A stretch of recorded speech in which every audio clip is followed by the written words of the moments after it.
বৈশাখের তপ্ত দুপুরে যখন তপ্ত বাতাস বয়, তখন ঢাকার খুব কাছেই বেড়াইদের চিনাদিপাড়া গ্রামে এক অন্যরকম উৎসবের রং লাগে।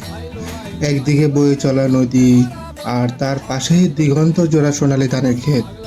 শহরের যান্ত্রিকতা থেকে একটু দূরে এখানে প্রকৃতি সেজেছে নতুন রূপে। আজ পহেলা বৈশাখ, আজ নতুনের আহ্বান।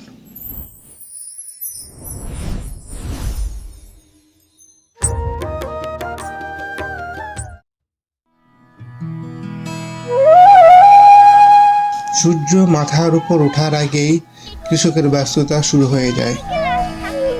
কালবৈশাখীর মেঘ আকাশে জমা হওয়ার আগেই এ সোনাল ফসল ঘরে তোলার তাড়া।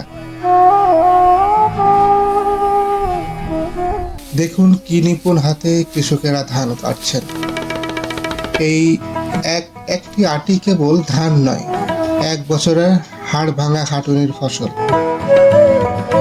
ধান কাটার পর সেগুলো এক জায়গায় জড়ো করে রাখা হচ্ছে পরের ধাপের জন্য।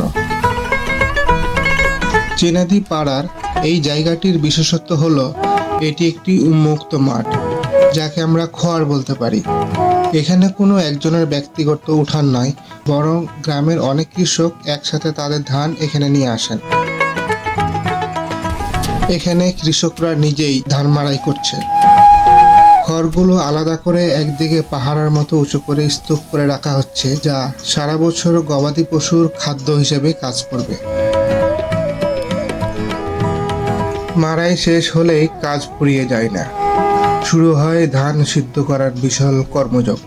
বড় বড় ডেকচিতে ধান সিদ্ধ করা হচ্ছে, আর বাতাসে ছড়িয়ে পড়েছে নতুন ধানের সেই মিষ্টি সুদা গন্ধ। এরপর তপ্ত রোদে এই ধানগুলো ছড়িয়ে দেওয়া হয় শুকানোর জন্য।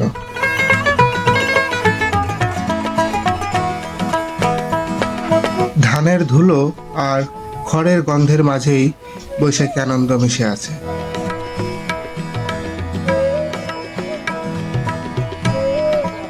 রাস্তাঘাটে মানুষের চলাচল বাড়ছে, ছোট ছোট ছেলেমেয়েরা আনন্দ করছে।